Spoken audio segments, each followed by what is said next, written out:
ST James school বিন্নাগুড়িতে যখন আমি চাকরি পাই, মানে সেন্ট জেমস স্কুলে,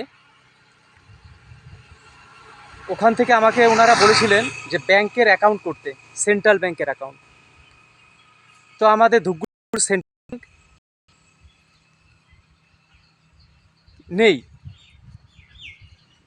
বীরপাড়াতে না যাই, কাটাতে আছে, গড়কাটাতে করেছিলাম।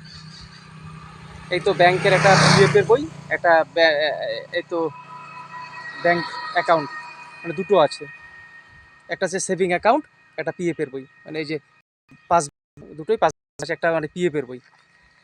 এসটি জেমস স্কুলে কারণবশত আমার চাকরিটা চলে যায় ওখান থেকে। কি কারণে আমি জানি না, প্রাইভেট স্কুল, চললে তো ভালোই চললো, নাহলে তো গেলো। তো আমি গড়কাটাতে যাব, এগুলো দেখাবো, আমার যে টাকাগুলো আছে সেগুলো আমি তুলতে পারি কিনা দেখব।